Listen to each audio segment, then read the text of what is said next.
करिए, एक ऐसा रास्ता मिलजुल के बनाइए।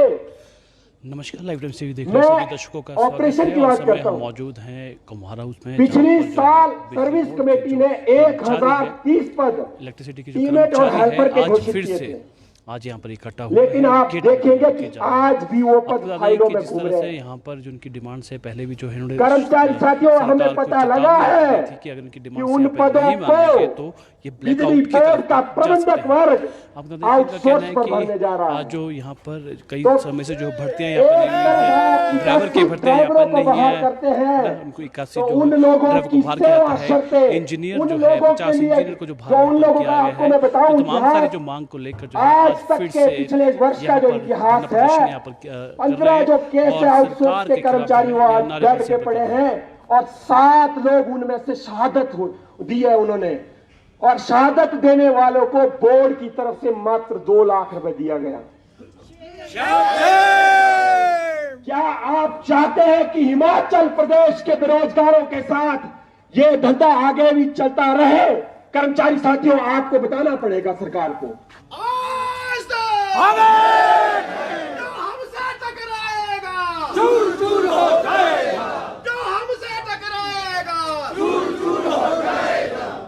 हिमाचल प्रदेश सरकार को हम इस मंच के माध्यम से कह देना चाहते हैं, यदि आप फील्ड के पदों को आउटसोर्स पर भर रहे हैं, उसका ज्वाइंट फ्रंट कड़े शब्दों में विरोध करता है और मांग करता है कि ये अन्य विभागों की तरह हमारी सेवा शर्तें नहीं है। हम खतरे में खेलते हैं। हमारे कर्मचारी जब सुबह जाते हैं तो शाम को यह पता नहीं होता कि जिंदा लौटेगा कि नहीं लौटेगा। आप कर्मचारियों का शोषण करेंगे एमटीएस लगाकर। आप 4500 रुपए में कर्मचारियों को लगाएंगे और जब वो शहादत देके जाएंगे तो उनका परिवार तो मरेगा ही मरेगा, वो व्यक्ति भी मर जाएगा और परिवार भी मर जाएगा। ऐसा ही आउटसोर्स में हो रहा है।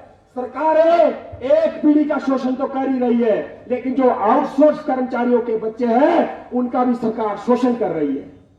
क्योंकि 15,000 रुपए में शिमला जैसी जगह में 15,000 में गुजारा करना कितना मुश्किल है हम जानते हैं। 12,000 में, और ये तो अपनी जिंदगी अबलिश कर ही चुके हैं। लेकिन प्रदेश की सरकारें, चाहे ए सरकार हो चाहे बी सरकार हो, सरकारें इन कर्मचारियों का शोषण तो कर ही रही है, लेकिन आगे इन बच्चों का शोषण भी कर रही है। हम सरकार विरोधी नहीं है। माननीय मुख्यमंत्री जी, हमने इस ओपीएस के लिए पिछली सरकार में डंडे सहे हैं, वाटर कैनन खाई है, इसलिए हमें दुख होता है। हम हर मंच के माध्यम से कहते हैं कि आप बिजली कर्मचारियों को ओपीएस दीजिए। आप इस वर्तमान समय में देखेंगे, यदि आप बिजली बोर्ड में पेंशन को लागू किया जाता है तो मात्र 7 करोड़ रुपए खर्चा पेंशन देने का है और एनएसडीएल को हम 47 करोड़ रुपए पर एनम दे रहे हैं। तो आप क्या कहते हैं कि नई पेंशन योजना में बिजली बोर्ड घाटे में है कि पुरानी पेंशन में? यदि हम आज की डेट में पेंशन को बहाल करते हैं तो सीधे 38-39 करोड़ रुपए हमें सीधा बिजली बोर्ड के लिए बचेगा, जो हम कर्मचारियों के वेलफेयर के लिए लगाएंगे। माननीय मुख्यमंत्री जी, हम सरकार विरोधी नहीं है। हम तो विभिन्न मंचों के माध्यम से कहते हैं कि आपने एक बड़ा दिल रखकर जो आज तक कोई नहीं कर सका आपने किया। आपने 1,36,000 कर्मचारियों को पेंशन दी। लेकिन माननीय मुख्यमंत्री जी, ये बिजली बोर्ड भी आपका परिवार है। आप विभिन्न मीडिया के माध्यम से कहते हैं कि बिजली बोर्ड मेरा परिवार है।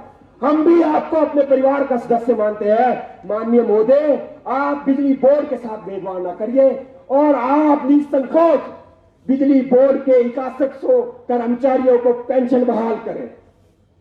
यह मंच के माध्यम से कह देना चाहते हैं। माननीय महोदय जी, आप इन सभी मुद्दों पर विचार करिए। आप इन सभी मुद्दों पर विचार करिए, अन्यथा बिजली बोर्ड के हालात डे बाय डे खत्म होते जा रहे हैं। बात करूंगा ट्राइफिकेशन की।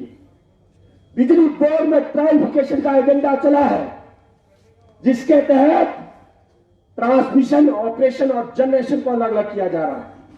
यदि मैं ऑपरेशन की बात करूं तो आपके पास बिजली बोर्ड का मात्र 30% शेयर रहेगा। क्या हमारा पेंशनर उस 30% से सुरक्षित रहेगा? क्या हमारे कर्मचारी उस 30% से सुरक्षित रहेंगे? माननीय मुख्यमंत्री जी, आपने सोचना है, क्योंकि आप विवेकवान हैं, हमें पता है। लेकिन माननीय मुख्यमंत्री जी, आपको अपने परिवार के बारे में सोचना पड़ेगा, अन्यथा बिजली के कर्मचारी आंदोलनरत हैं और अगर आप इसमें आगे नहीं बढ़ते तो कर्मचारियों को भी आगे बढ़ना पड़ेगा। इसलिए आपसे हाथ जोड़ के विनती करता हूं कि आप एचपीएससी ज्वाइंट फ्रंट को, जिसमें कि पेंशनर्स, कर्मचारी और इंजीनियर इकट्ठे हैं, उन सभी को बुलाइए और बैठकर बात कीजिए, एक हल निकालिए। बात कर देना चाहता हूं उन कर्मचारियों की जो हमारे पीठ पीछे हम लोगों की पीठ पर छोरा घोंपते हैं। उन कर्मचारियों को इस मंच के माध्यम से कह देना चाहता हूं, जो 50,000 परिवारों की लड़ाई लड़ रहा है उसका परमात्मा है। हम तो आपको कुछ नहीं बोल पाएंगे, लेकिन वो परमात्मा आपको कभी माफ नहीं कर पाएगा। आप कर्मचारियों को इस आंदोलन में आने से मत रोकिए, क्योंकि बिजली परिवार का हर सदस्य जान चुका है कि बिजली परिवार के हितों की रक्षा मात्र ज्वाइंट फ्रंट कर रहा है। मैं साथियों ज्यादा नहीं कहूंगा क्योंकि वक्त और है। आप सभी नए कर्मचारियों से और खासकर आउटसोर्स के बंधुओं से कह देना चाहता हूं, आप खुद को